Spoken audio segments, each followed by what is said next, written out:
Finish this sentence. Finish this sentence has been a tool that I've used in the last year to help me better understand my players. So last year, I'll tell you a quick story. After our first game, I had a player approach me, upset with the amount of time that she played. And we talked for a few minutes. And in those few minutes, she told me that I have favorites and I only play my favorites. And that hurt. That was actually the second time in my coaching career that to my face, I had been told I had favorites. And as far as I'm aware, I care about them equally. I don't play them all equally, but I care about them equally. And that somehow doesn't get across or is perceived that I don't care about them and that I have favorites and that I only play my favorites, apparently. So I enforced our 24-hour rule and I said, let me think about this. So next day we came to practice and I said, help me understand this better. Please finish this sentence.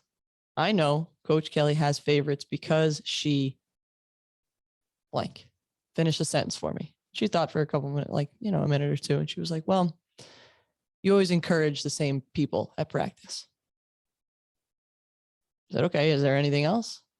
No, I think that's really it. So, I have favorites because I encourage the same people at practice every day. All right, that's great. Hey, I wasn't aware that I only encourage the same people every day. I have two ways to solve this. I can either stop encouraging everybody or I can make a conscious effort to encourage everyone equally. I said it to my husband, who grew up a boy in boy sports. He shook his head and he said, how about they do something that's worthy of like recognition and praise in practice? How about they do that? That's a separate issue. But that phrase, finish this sentence, helped me become more aware of something that I wasn't aware of. And yesterday we had our first leadership meeting, which was awesome. There were 8 kids there. And it was our first one. A ninth came in a little bit later.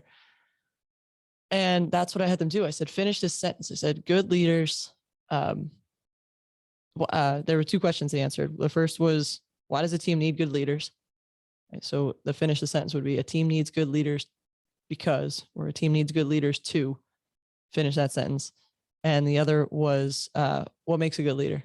Or I know a good leader when I see one because they, whatever.